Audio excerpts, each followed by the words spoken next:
Astăzi prezentăm noul Volkswagen Passat. Ba, stai că pe ăla nu o să-l mai facă berlină. Noul Opel Insignia atunci. Nu că nici ăla nu o să mai fie și dacă o să fie ceva crossover, un fel de Peugeot 408. Noul Ford Mondeo. Nu că ăla nici ăla nu o să mai fie și e doar pentru China dacă vrei Ford Mondeo. Noul Renault Talisman. Nu că nici ăla nu mai e. Din păcate nici ăla nu o să mai fie. O să scoate din producție, la revedere. Noul Volkswagen Arteon. Nu că pe ăla o să scoate din producție și nu o să mai facă unul. Adio, Passat CC și Arteon, la revedere.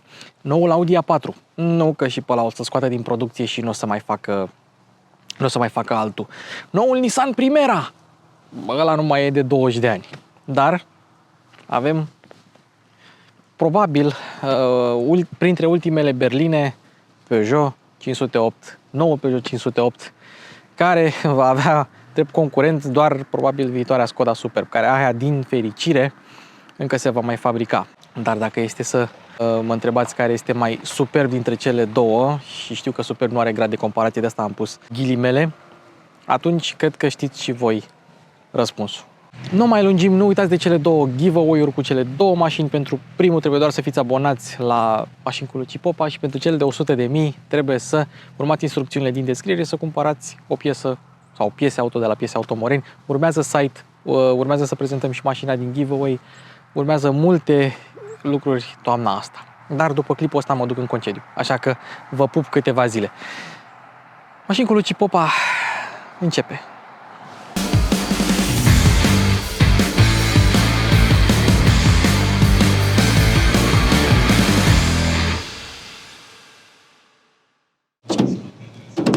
Dar înainte de toate, ai o mașină mai nouă din 2010 și ești din București. Ce poți face cu mașina aia? Păi poți să faci ride sharing.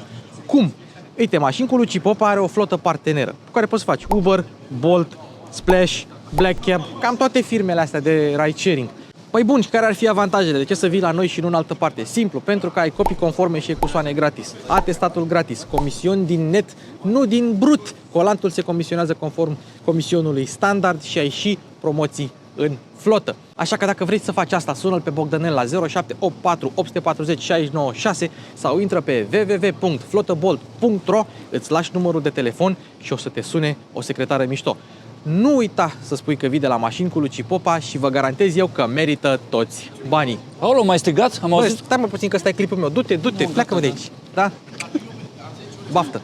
Bun, pentru cine nu știe ce este Peugeot 508, este modelul de clasă medie al francezilor. Model de clasă medie disponibil fie ca fastback cu 5 uși, fie ca break station wagon, fie ca berlină în 4 uși cu portbagaj, însă versiunea aia este disponibilă doar pe piața din China, pentru că mașina împarte platforma cu DS9, EMP2V 2.3 se numește platformuța, și în China Peugeot 508L cu ampantament lung este de fapt o versiune recarosată a lui DS9. Deci pe această platformă poți să cumperi berlină doar în China, fastback în România și break. Suntem la a doua generație de Peugeot 508 și ușor berlinele de clasă medie încep să dispară. Vedem că Peugeot nu renunță, sau cel puțin nu renunță încă, la acest model și, sincer, bine face, pentru că arată demențial și are foarte mulți fani în România. Suntem la a doua generație cu facelift, model 2023-2024, cum vreți să-i spuneți. Mai avem motorizări benzină, diesel și plug-in hybrid, nu avem mild hybrid, deși grupul Stellantis o să migreze ușor către niște motorizări mild hybrid cât de curând. Mașina încă se produce în Franța, dar și în China pentru piața chineză, deci este o mașină franceză jet pe jet de la mama ei. Ca de obicei începem cu farurile și farurile au fost redesenate. Acum, dacă puteți observa, ele formează oarecum o săgeată. Toate farurile, pe toate modelele, indiferent de echipare, avem 3 echipări acum, Allure GT și Peugeot Sport Engineered cu versiunea plug-in hybrid 4x4 de 360 de cai. Dar aia poate o prezentăm în altă zi. Indiferent de versiune, primești farurile acestea Matrix LED, care sunt mai subțirele și au cele 3 ghiare pentru luminile de zi. Însă, dacă vei semnaliza, atunci observăm că luminile de zi devin semnalizări. Mașina arată foarte bine din punct de vedere al luminilor. Se vede efectul 3D aici în luminile de zi și în faruri. Peugeot 300, Peugeot 508 a fost o mașină frumoasă încă de la început. Acum pot să spun că este și mai frumoasă. Și aici avem semnalizările full LED. Așa sunt stopurile pe care le primești indiferent de versiune. Deci Matrix LED și stopurile astea 3D sunt indiferent de versiune, semnalizări dinamice. În jos avem marșarierul și luminile de ceață care sunt cu bec incandescent. Încă sunt cu bec incandescent. Al treilea stop de frână este evident integrat acolo sus și cam atât. Cu excepția că, spre deosebire de alte mașini, atunci când ridici haionul se sting becurile, la 508 nu se sting luminile. Deci poți să vezi din avion cum semnalizează 508. Însă există o diferență. Dacă deschizi portbagajul, nu vei mai avea semnalizări dinamice, vei avea semnalizări fixe.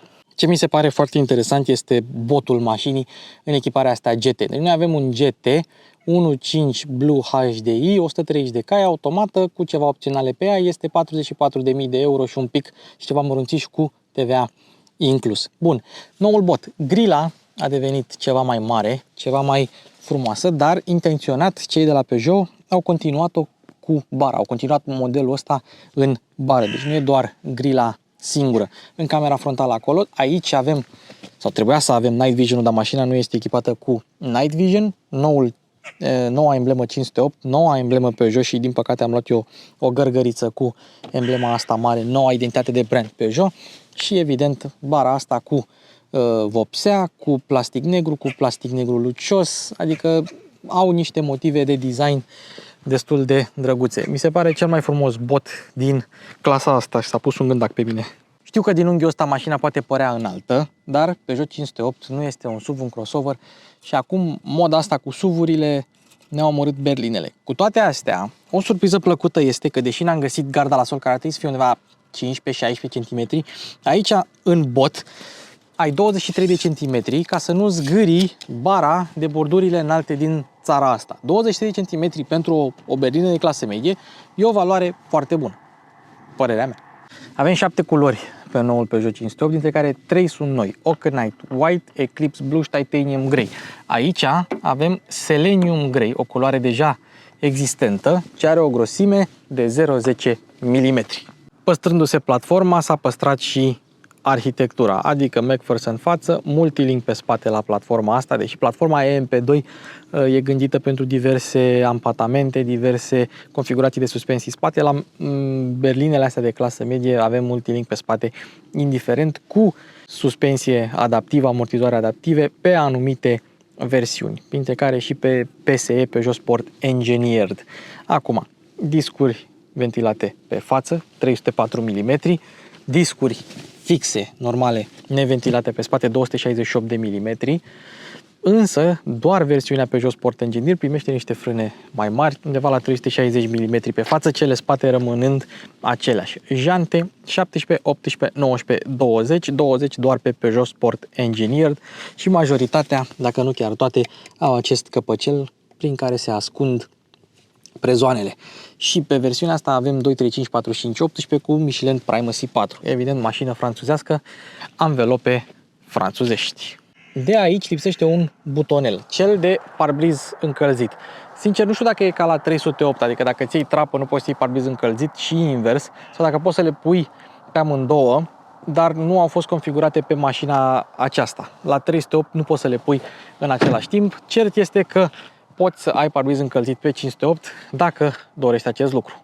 Îmi place că avem diuzele de spălare în ștergătoare, însă mare atenție dacă ridicați toate ștergătoarele și aveți impresia că ele se ridică de tot, nu se ridică, e posibil, mare atenție să nu zgâriați vopseaua asta Selenium Grey sau ce altă vopsea vă mai luați pe 508. Aceasta este cheia cu noua siglă, cheia este la fel, poți să descui mașina, să încui, să deschizi portbagajul sau să scoți cheia fizică de aici și să o bagi unde ai nevoie. Și acum hai să vedem ce poți face cu această cheie. Evident că poți să încui, evident că poți să descui, evident că avem keyless entry, însă, spre deosebire de majoritatea modelelor Peugeot, bine, acum cred că o să schimbe pe toată gama, o să pună keyless din ăsta cu apăsare sau atingere de buton cu touch, nu te mai depărtezi de mașină și ea se încuie. E un să zicem, nou mod de a încuia modelele Peugeot. Hai să vedem dacă se poate din cheie sau din keyless să închizi geamurile și trapa. Trapa, o vedeți aici, costă câteva sute de euro și are și deflectorul ăsta și am zis să vă arăt cum se deschide, că nu prea vă arăt chestia asta, că de obicei testez SUV-uri. Ia, s-a încuiat mașina singură și se duce până aici în spate. Interesant mod. E multă sticlă și deschiderea este cam până la jumate. Hai să vedem. Deci ok, hai să o descuiem întâi. Hai să o închidem acum. Ok, și hai să vedem. Se închid toate. Bravo. Ok. Însă, dacă vrem să deschidem geamurile, cred că va trebui să folosim cheia. Ia să vedem. Da, merge doar să descui, nu merge să și încui din cheie. De fiecare dată când deschid ușa la o mașină fără rame la geamuri, mă simt așa un pic eliberat, ca o femeie care își dă sutienul jos la final de zi. Nu știu de ce. Hai să vedem dacă avem protecție la geamuri. Evident că avem și în față, avem și în spate, avem ditătii. Să intre în scenă Nelu Ciocănelu. Hai să vedem materialele moale. Aici nu dăm, dar e material moale, imitație de fibră de carbon, metal. Aici este o spumă cusută. Aici material tare, aici tare și evident aici este tare. Avem mânerul tradițional pe care l-am văzut la multe modele din grupul acesta și buzunare încăpătoare cu capitonaj. Bine, bravo pentru capitonaj Peugeot. Ce mai avem aici? Avem sistemul de sonorizare focal. 10 boxe, 12 canale, 690 de W. Se aude foarte bine și grilele chiar sunt metalice. Asta este un detaliu frumos. Focal.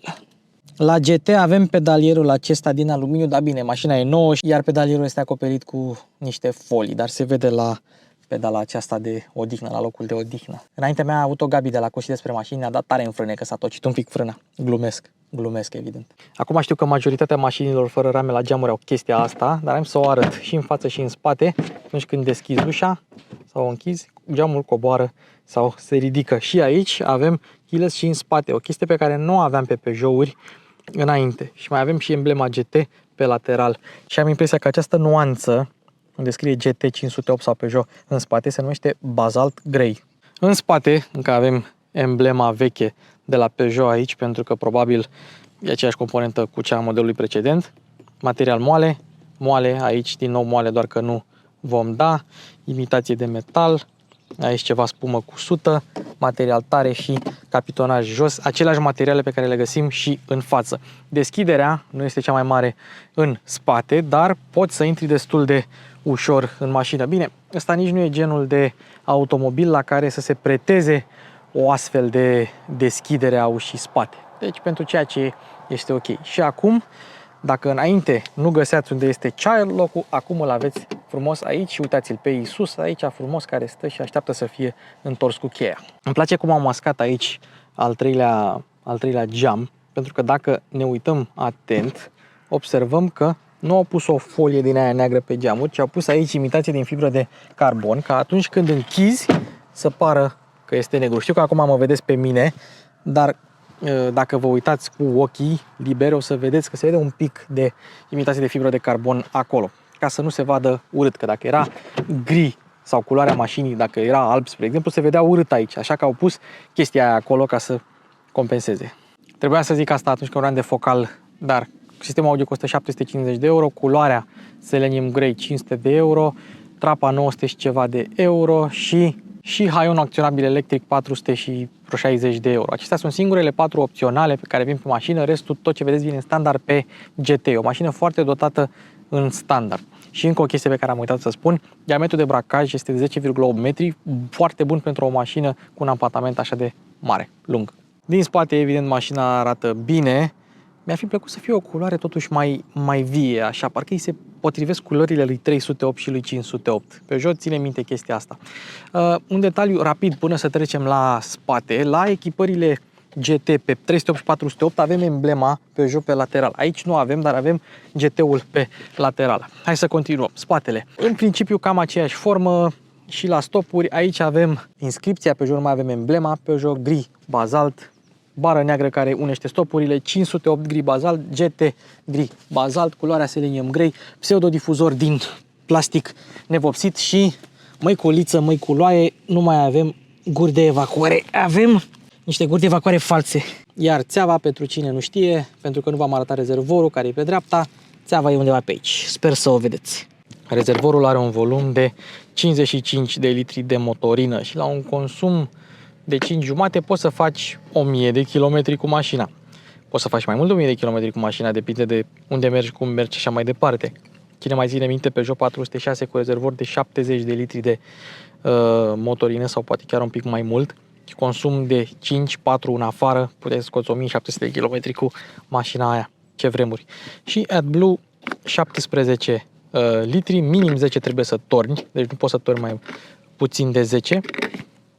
Și dacă încui mașina, deci dacă se încuie ea singură, poți să mai deschizi rezervorul. Asta e interesant. Dar dacă îi dai tu, o deschui, și după aia o încui,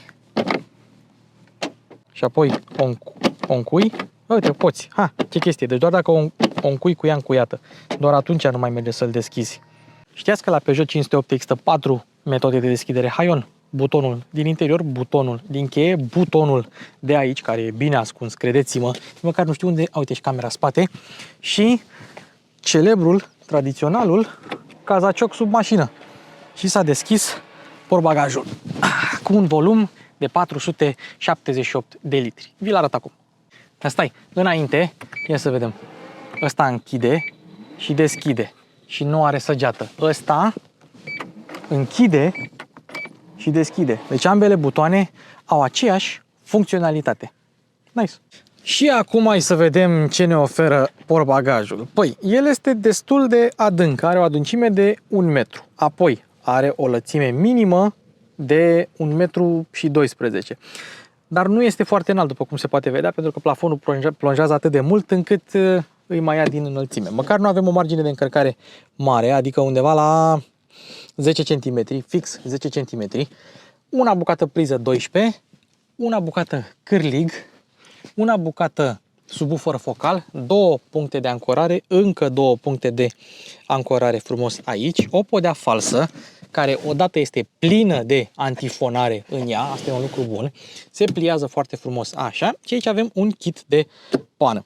Un despărțitor pentru portbagaj să-l pui acolo și, după cum se poate vedea, cel mai bun scărpinător pe care l-am găsit vreodată într-o mașină.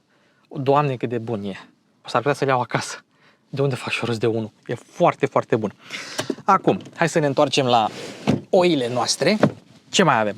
Jumătate de copertină, cealaltă jumătate de copertină. Avem triunghiul bermudelor, aici se ține, dar de fapt este într-o plasă și am golit eu mașina. Deci avem triunghi, avem tot ce înseamnă pachet legislativ. Nu vă gândiți că mergem fără pachet legislativ. Atunci când rabatezi bancheta, se creează o podea plană și un detaliu foarte interesant îl avem aici. Vedeți chestia asta? Ce înseamnă asta? Înseamnă să nu să întinzi mâna ca să spui o poveste, dacă să primești pomană, ci la versiunile fără portbagaj electric, aici pui mâna și îl închizi. De aici. Este un mâner și eu să vi-l arăt acum. Așa arată acest mâner. Dacă rabatezi bancheta care este fracționabilă 60-40 și surpriză, are și ski hatch, atunci observăm că e podeaua aproape plană și atenție când vii înapoi cu centura să nu o prinzi acolo, dar nu o prinzi și nici nu îți alunecă, da? Deci are un oarește canal aici menit să țină centura la locul ei ca să nu fie prinsă după aceea. Și aici evident avem încuietoarea și gluma mea preferată, Luke, I am your father. Și după ce ai făcut Luke, I am your father, faci cazacioc sub mașină și hopa, m-a văzut senzorul. Ia, hop, hop, hop. Și se închide fără nicio problemă. Apropo, hai să vă mai arăt un detaliu interesant. Știu că nu v-am mai arătat asta de mult, dar ia, bam! Doar am încuiat-o. Așa, dacă vrei să-ți găsești mașina în parcare, bam! Și luminile de zi și stopurile fac așa de 20 de ori ca tu să-ți găsești mașina în locul de parcare pierdut. Locul pierdut, da, și locul și mașina. De 20 de ori face. Rigiditatea torsională a mașinii a crescut pentru că acum s-au schimbat atât tehnicile de sudură, cât și adezivul structural folosite la construcția caroseriei. Și nu numai că mașina a devenit mai rigidă din punct de vedere structural, dar acum ar trebui să reziste și mai mult, să aibă o durabilitate ceva mai mare. Peugeot îți oferă 4 ani garanție, 100.000 de kilometri pentru modelele sale care nu sunt modele comerciale. Garanția poate fi extinsă până la 6 ani și dacă vrei să-ți cumperi o mașină electrică sau una plug-in hybrid, garanția este de 8 ani, 160.000 de kilometri. Și acum trebuie să țineți minte un lucru. 8 ani este minimul, adică există directive europeană. Nu ai voie să garantezi baterii pentru modele hibride, plug-in hybrid și full electrice mai puțin de 8 ani. 5 stele la testele de siguranță Euro NCAP, evident.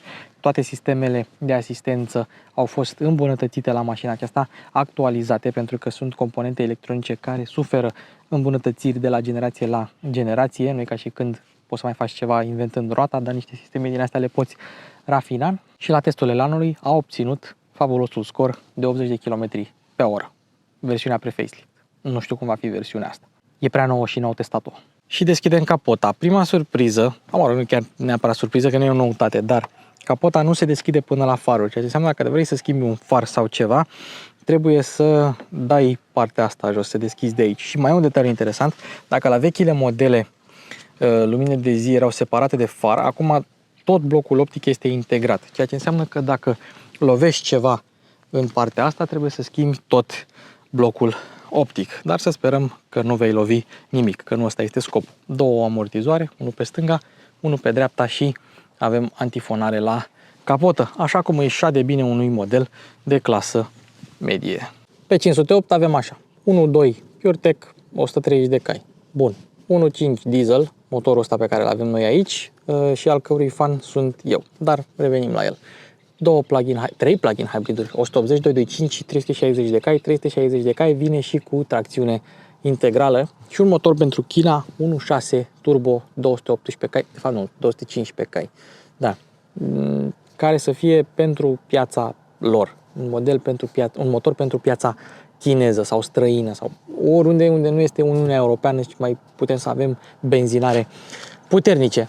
Aici avem 1.5-ul Blue HDI sau DV5 sau succesorul lui 1.6 HDI.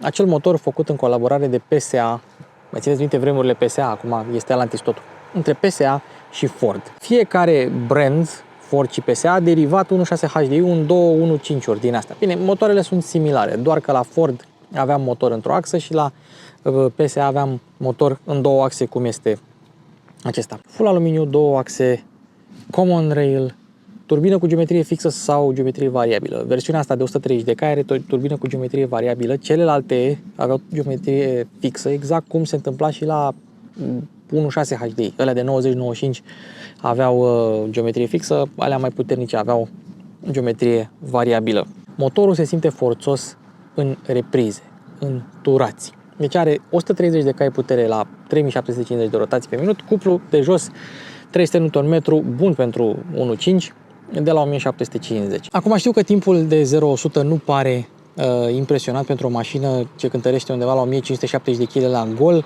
și care arată atât de bine, 11,1 până la 100. Însă nu acesta este scopul acestei mașini. Se simte bine în reprize, consumă foarte puțin în regim și în regim urban și în regim extraurban.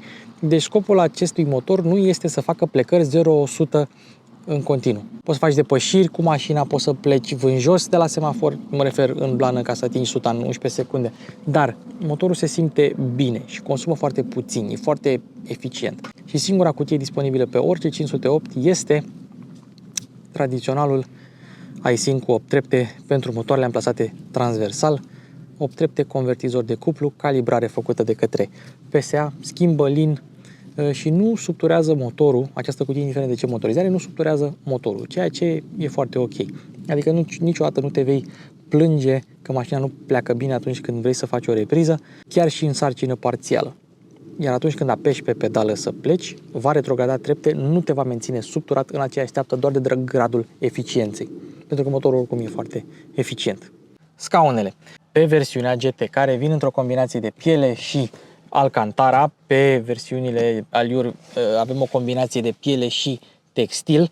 Sunt scaune care pot fi echipate cu piele dacă se dorește. Două tipuri de piele în APA putem regăsi pe 508 acum pe noile scaune. Le putem avea dacă dorim electrice și cu două memorii și cu masaj. Aici avem scaunele manuale care se reglează de aici, indiferent de pe ce parte pui mâna, poți să reglezi scaunul de aici, ceea ce e foarte ok. Astea sunt încălzite, ceea ce nu strică nicăieri, iar centurile sunt făcute de Autoliv în Turcia, pentru cui era dor de această informație. Toate scaunele sunt certificate AGR de când PSA a cumpărat Opel.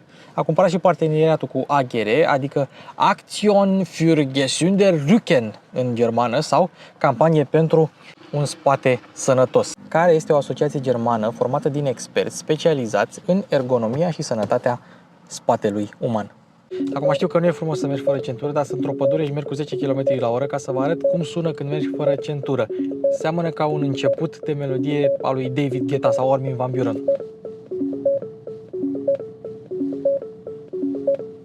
Ce îmi place este că atunci când activezi pilotul automat, rămâne activat, nu mai trebuie să mai intri în meniu să-l activezi, iar doar setezi viteza atunci când reintri în mașină. Și îmi place că atunci când îl activezi, scrie regulator activ.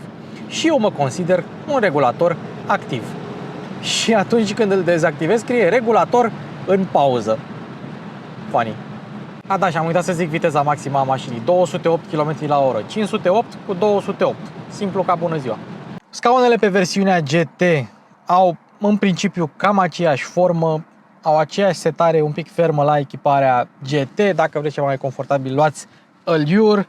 Au ergonomia bună, ai și reglaj lombar electric și ceea ce îmi place mie la modelele Peugeot este că nu trebuie să stau foarte în față. Cumva poziția la volan mie îmi priește, pentru că cu scaunul dat un pic mai în spate ajung la pedale și pot să trag și volanul și să-l pun jos, un pic mai jos și să văd perfect peste bord. Cam asta este poziția mea la volan și nu mă obsesionează deloc vizibilitatea. Știu că unii se mai plâng de acest lucru. Pentru mine este ok din punctul ăsta de vedere. Volanul se reglează manual, se reglează mult, are padelele astea pe stilul, să zicem, de acum o jumătate de generație a modelelor Peugeot. În rest, manetele sunt ok aici, te înveți ușor cu ele. Pilotul automat este aici și cu el te înveți repede dacă stai să conduci distanța, pauză și revenire și de aici tipul de pilot. Normal, adaptiv, limitator și mai departe și vitezele le reglezi de aici. Deci cam așa sunt funcțiile la acest tempomat. Aici avem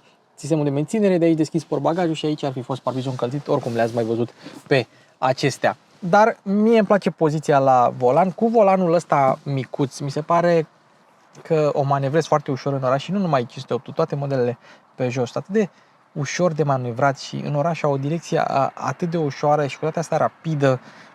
Da, parcă au făcut mașina asta pentru București sau pentru Paris, pentru zone urbane. Iar atunci când mergi la drum lung, având volanul mic și decupat bine, poți să iei viraje destul de ok, ai poziția bună la volan și dacă vrei să virezi, poți să iei de aici, să apuci volanul de aici și să virezi așa la 90 de grade. Ceea ce din nou te ajută. La GT avem piele perforată și aceste cusături și inscripția GT. Să intre în scenă Nelu Ciocănelu, să vedem materialele.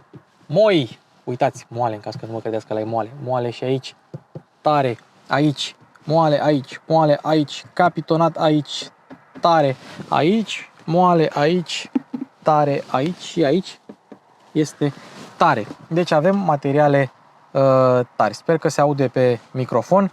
Ce mai voiam să mai zic este că asamblarea este destul de bună. Adică nu prea se mișcă lucrurile prin interiorul mașinii. Chiar nu se mișcă. Spații de depozitare. Ia să vedem pe aici. Nu, aici avem wireless charging. Ia uite câta wireless charging o avem sub consolă. S-a tăiat consola, cum s-ar spune, și s-a montat wireless charging aici frumos. Ia să vedem. Avem spațiu capitonat, priză de 12, două suporturi de pahare, Red Bull și așa mai departe, frimiturile de la Gabi, nu de la mine, și aici avem din nou frimituri de la Gabi, nu de la mine. Cu lumină, aici lumina asta se aprinde doar dacă este minim contactul pus. Dacă n-ai contactul pus, nu se aprinde lumina în cotieră. Și USB-C pentru încărcare sau conectivitate smartphone, cu tot cu capitonaj. Cei de la Peugeot spun că aici ar încăpea 6 litri 400 de apă, adică volumul să fie de 6 litri 400. Parcă ea și crede pe cuvânt, parcă nu mai contează. Oricum e mare cotiera. Și aici avem din nou un torpedou capitonat, iluminat, amortizat și mi-am luat cablul ăsta USB-C la Lightning pentru telefon, pentru Apple CarPlay, că unul nu-mi place mie Apple CarPlay Wireless, mașina asta are Apple CarPlay Wireless, dar îmi pun telefonul aici și nu mă mai tentează așa de mult să stau pe telefon la volan. Știu că pe toți ne tentează, oricât de mulți ne-am lăudat, ne mai tentează din când în când, da, și cablul ăla mă ajută să nu mai stau pe telefon la volan. Nu că aș fi stat mult înainte, da, mă mai sună lumea.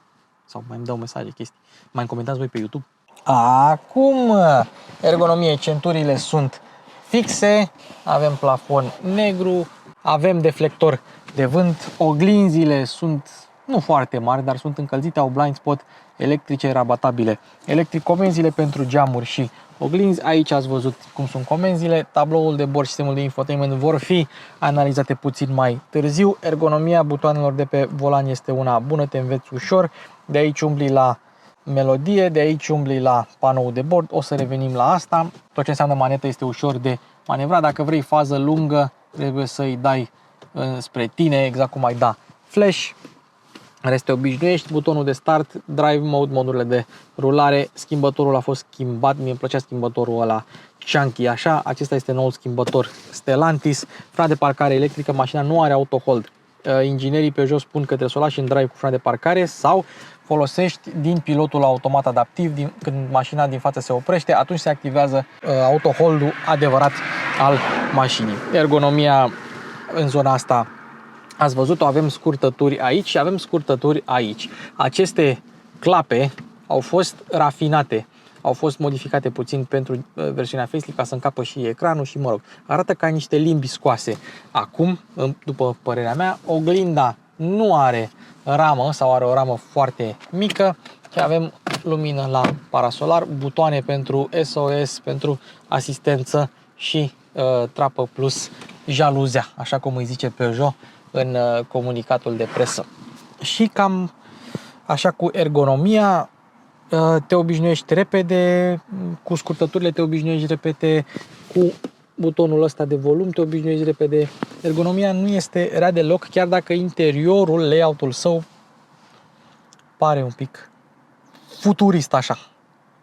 Mi-aduc aminte, în clasa a doua am făcut o compunere și am scris futurist și m-a certat învățătoarea. Acesta este tabloul de bord, care schimbă culoarea în funcție de modul de rulare. Eco este verde și Sport este roșu. Ia să vedem. Sport este roșu. Aici avem un tablou de bord personalizat de mine, pentru că poți să ai mai multe. Ai minim, ai cadrane, ai conducere cu sistemele de asistență, ai navigație, dacă vrei să folosești navigația mașinii, și ai personal, modul personalizabil pe care ți-l personalizezi din sistemul de infotainment. Și mi-am pus turometru, mi-am pus consumul în dreapta, 6,5, ăsta e consumul mediu pe care eu l-am scos, dar mașina a mers tare, adică am mers 140 pe autostradă, am mers tare în oraș, am stat în oraș blocat în trafic, am stat la filmare cu motorul pornit. Lejer pot să scot sub 5 cu mașina asta, lejer, dacă e traficul un pic mai lejer și eu nu mă grăbesc ca nebunul. Deci, lejer pot să scot sub 5, dar de data asta nu am putut și nu am vrut să merg încet. Sus deasupra vitezei ai pilotul automat și menținerea de bandă și citirea semnelor de circulație, în stânga ai luminile, ai apa, în dreapta ai benzina, ai toate informațiile. În modul ăsta am toate informațiile de care am nevoie. Și tabloul de bord afișează și Night Vision-ul dacă mașina este echipată cu Night Vision și dacă vrei să selectezi distanța pentru tempomatul adaptiv, ai aproape, departe și normal. Eu îl țin aproape. Vorba aia, țineți prietenii aproape și dușmanii și mai aproape. Bun, hai să începem cu camerele, ca să nu uităm camerele. Camerele acum au o rezoluție mai bună față-spate și dacă mergi cu spatele vei forma imaginea 3D.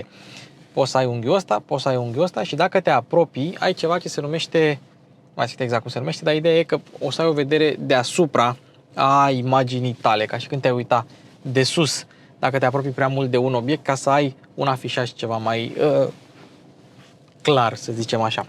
Acum, acesta este sistemul de infotainment. De aici ai scurtăturile, luminositate, dispozitive, tot ce vrei, Wi-Fi, scurtături de genul ăsta. Pac. În dreapta ai widgeturi. Widgeturi care pot fi mutate, pot fi personalizate. Ție apăsat până se umple și aici. Particularizarea informației șoferului, adică modul ăla personal de v-am zis eu de el, și particularitatea ecranului tactil. Și de aici poți să iei și să pui ce vrei tu în fiecare. De exemplu, te duci aici și îi pui șterge și după aia pui alt widget. N-am stat eu să mă joc pe chestia asta, că eu am Apple CarPlay, mă doare la banană. Eu l-am mereu. Dacă revenim și la Apple CarPlay mai târziu. Bun, dacă vrei să te duci în meniul de aplicații, ai odată o scurtătură aici, odată 3 degete și te duci aici. Ai sisteme de asistență, toate sisteme, cameră panoramică se numea chestia aia, nu știam eu să vă spun. Apoi alte funcții, apoi tutoriale pentru sistemele de asistență. Revenim la Home, de fapt la panoul de aplicații, ajutor Apple CarPlay, climatizare, avem meniul pentru climatizare, AC Auto, calitate aer, aveam Air Quality System care pornește recircularea atunci când detectează calitatea aerului este slabă și cam este prin București. Ne întoarcem și avem așa, dată, oră, nu ne interesează, media, navigație, navigația mașinii, nu prea mai folosește nimeni pentru că avem Apple CarPlay și Android Auto, setări sunt setările mașinii, servicii conectate, setări și așa mai departe. Ne întoarcem la setări și atenție, dacă nu știți că trebuie să dați swipe aici, o să pierdeți celelalte setări. Și avem așa, setări profil, setări particularizare, sunet sport activ, doar pe modul sport. O să-l activăm să vedem modul sport, ia să vedem. O schimbat și luminile ambientale, o să le arătăm și pe acelea. Apoi, conectivitate, dispozitive, sistem, Wi-Fi, unități, chestii de genul ăsta, grade Fahrenheit, luminozitate, lumină interioară și o dăm mai mare. Fiecare mod de rulare are propria sa luminozitate, țineți minte acest lucru. Setările audio, setările sunet, egalizator și alte asemenea, asistență vocală, vehicul, acces în vehicul, iluminare vehicul, portbagaj motorizat, etc. Deci poți să dezactivezi și funcția de High on Electric. Ai și asistent vocal OK Peugeot. Pe limba asta nu merge, de obicei nu merge pe română pe la nimeni, așa că nu mai contează. Oricum ai Hey Siri. Na, cât de simplu a fost. Now shut up. Și acestea sunt setările. Hai să trecem la Apple CarPlay. Apple CarPlay Android Auto răspunde bine, full screen, aproape full screen. Îmi place, merge foarte ușor, nu prea ai ce să te plângi la el, culorile sunt ok, dar nu ai buton de ieșire. Ieși apăsând butonul de Home, da? Și vă mai zic un secret. Deci pe lângă secretul cu 3 degete și intri în meniul ăsta, dacă vrei să faci sau să te duci în Apple CarPlay și Android Auto de oriunde, ți-ai apăsat pe butonul de Home. Pac, și te-ai dus în Apple CarPlay și Android Auto. Și evident că ai butonul de comenzi vocale pe volan și intri în comenzi vocale de aici. Pac, pac. Însă, secretul, dacă vrei să mai activezi comenzile vocale, ți-ai apăsat pe butonul de Home și nu numai că ți intră în Apple CarPlay, dar îți și activează comenzile vocale. Sorry, I don't understand. Și cam acesta este sistemul de infotainment. Tapiseria scaunelor a fost îmbunătățită, camerele au fost îmbunătățite, totul a fost îmbunătățit. Cam așa bat farurile. Ia să-i dau o fază lungă. Uitați-vă, sunt niște semne de circulație pe la petromul ăla. Uitați-vă cum se iluminează. Bam! Bam! Operație cu laser. Dar nu asta vreau să vă arăt. Vreau să vă arăt asta. Că avem giuzele integrate. Și cam așa arată mașina noaptea cu aceste lumini ambientale. Vă plac? Ziceți în comentarii. Iată și flecurile metalice din vopsea.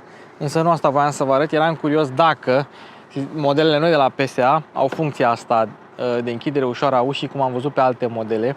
Deci pur și simplu faci așa și se închide. Încă mai au așa ceva. Foarte ușor. Pânc, pum, și se închide ușa. Nici nu trebuie să taci tare. Pânc, pum, se închide ușa. Ia să vedem dacă avem avem lumină de curtoazie și avem lumină mare. Adică nu avem doar acolo o siglă de Peugeot sau altceva. Deși am impresia că la alte modele Peugeot ai emblema Peugeot. Posibil să greșesc, posibil să nu, însă la 508 nu ai.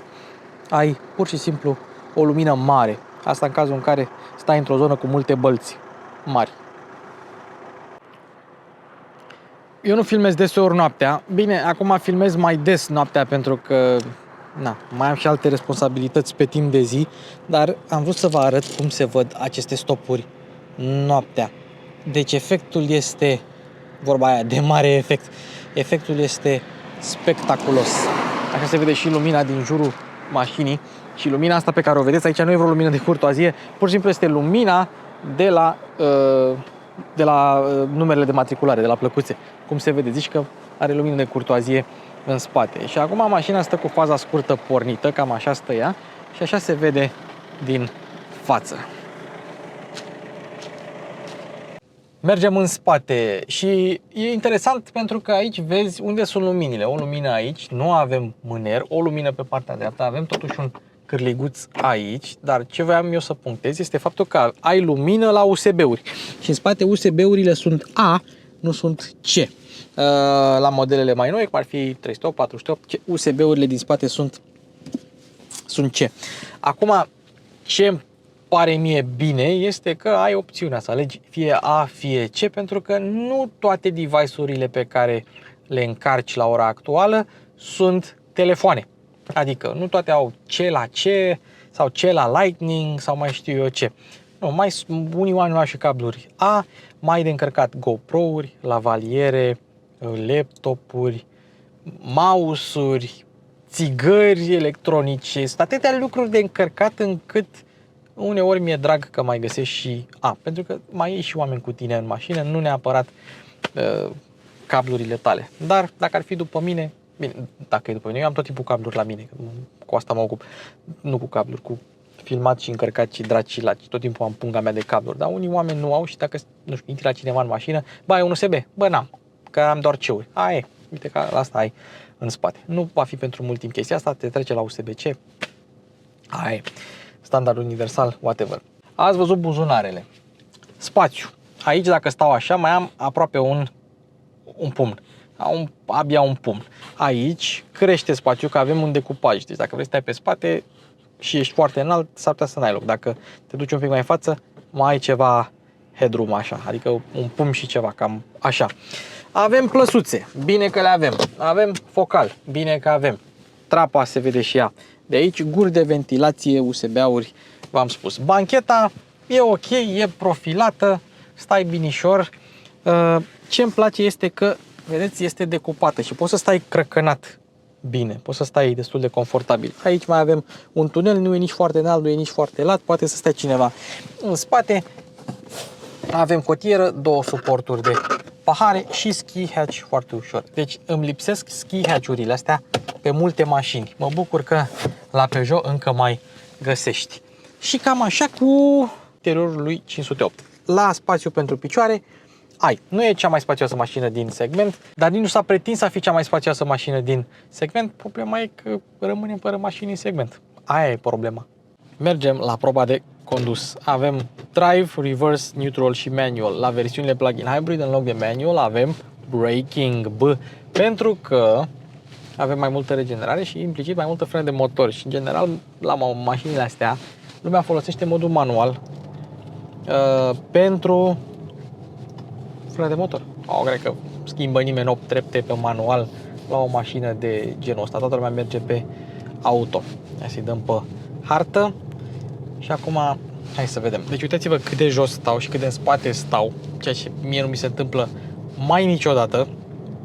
Văd peste bord, am poziția ok la volan. Nu știu ce se întâmplă în mașinile Peugeot și Citroen și DS și mai nou și Opel, dar îmi găsesc poziția la volan bună. Mi-o găsesc ușor și e destul de bună. Oglinzile am zis că sunt un pic mici, vizibilitatea e ok în spate și în spate când te uiți, dar acum e noapte, nu prea ai ce să vezi. Mașina a pornit faza lungă automată și cam așa se vede în față. Farurile bat bine, nu prea am ce să le reproșez. Bat foarte bine și foarte departe, nu ai zone de penumbră. Pe decibelmetru mi-a scos 62,2 decibeli. Ceea ce e în limita clasei, nu e nici prea piano, nu e nici foarte, foarte. Însă, mergând cu mașina asta pe autostradă, am observat că nu prea ai zgomot. Ai un pic de zgomot de vânt aici, că nu mai era la geamuri, dar mașina e foarte ok pentru genul ăsta de mașină. Adică, jos e bine antifonată, nu se aude prea mult zgomot la rulare și vântul se aude foarte, foarte puțin, la 140 aici, față de alte mașini care avea rame la geamuri. Dar, din nou, nu este neapărat un volum mare, este doar repartizarea sunetului și vine totul mai de aici, nu vine și de jos și de sus și așa mai departe. Momentan suntem pe Eco. Merge mașina, n-are treabă, consum instant 3. Ce am observat este că dacă mergi cu mașina așa lejer, poți să scoți consum 3-4 cu ea fără nicio problemă. Noi suntem pe modul Eco, cel mai slab dintre moduri. Vine mașina din față, tot pe fază lungă suntem, dar acum observăm cum pixelii sau razele sau diodele, uite, și acum face iar full fază lungă ca să nu mai orbească oamenii din față. Bun, deci suntem pe cel mai slab mod și acum hai să-i dăm jumătate de pedală și uite, a retrogradat. 2 trepte a retrogradat. Și mașina urcă cu jumătate de pedală, prinde viteză, n-ai treabă. Nu este o mașină lentă și asta pe modul Eco.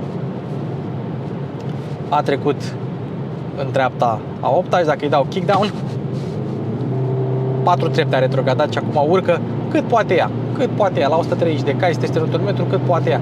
Dar deja am ajuns la viteze considerabile și uitați-vă că, vedeți, nu știu dacă se aude, dar auzim că zgomotul de vânt vine de aici, pe când de aici de jos mașina e destul de bine antifonată și la motor asemenea.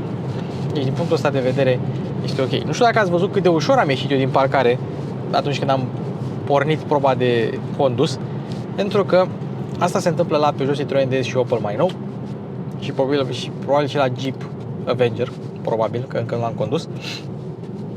Se întâmplă chestia asta.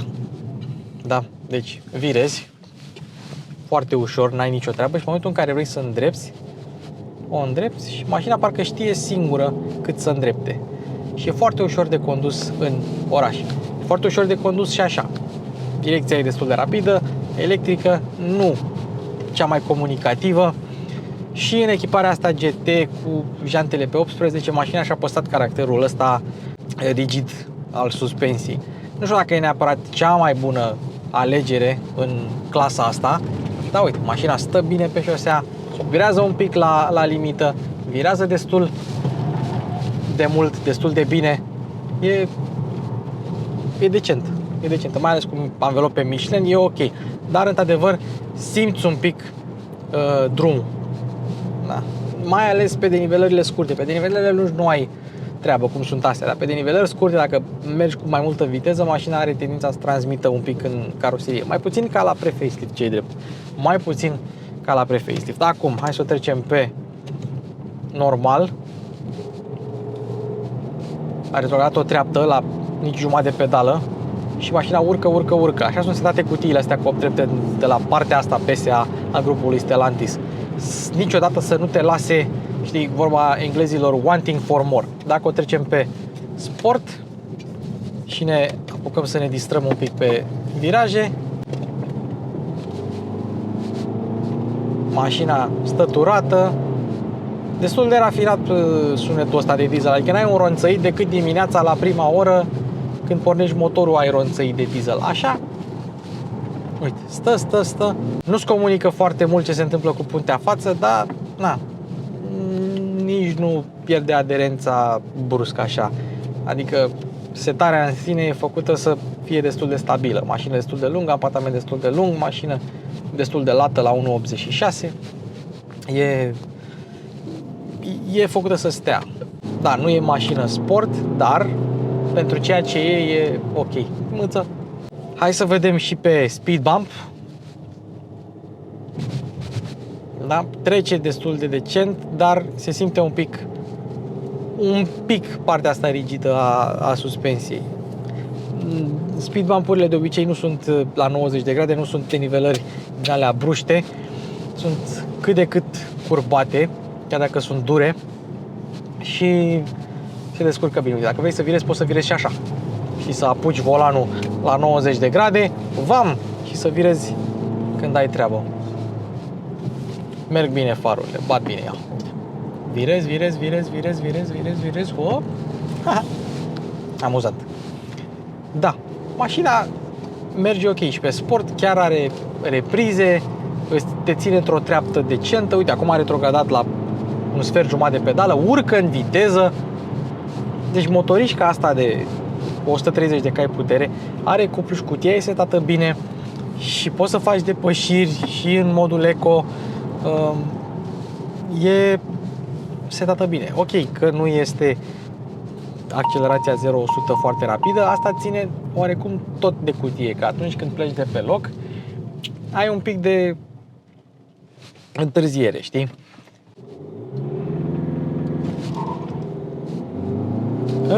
Până pleacă și după aia acum nu e blană, deci nu fac 0-100, nu e blană, doar vă dau un exemplu. Era cam 3 sferturi de pedală. Dar asta vreau să zic, că fiind o mașină cu tracțiune față, mai pierde aderența când vrei să pleci, mai intră ESP-ul, mai una alta, se face 100 în 11 secunde. Nu este o valoare rea, pentru că atunci când chiar mergi, mașina se simte mai forțoasă. Dar lăsând la o parte cum trage, cum e pe reprize, cum e pe accelerații, cum e cutia, la 140 de km pe oră ai 2100 de ture și mașina are și un coeficient aerodinamic bun, are o formă bună și consumă puțin. La 140 la oră mașina consumă 5 și un pic, ceea ce e bine pentru clasa asta.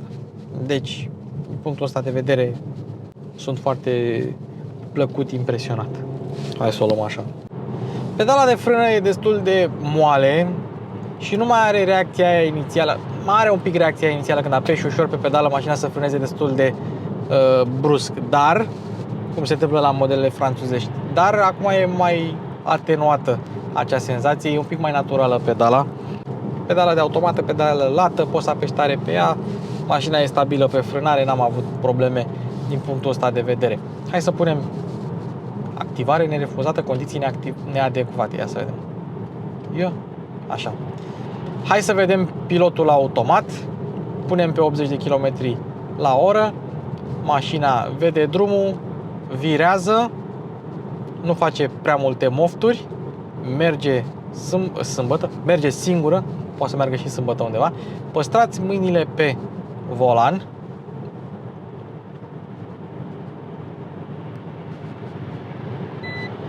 Țineți volanul.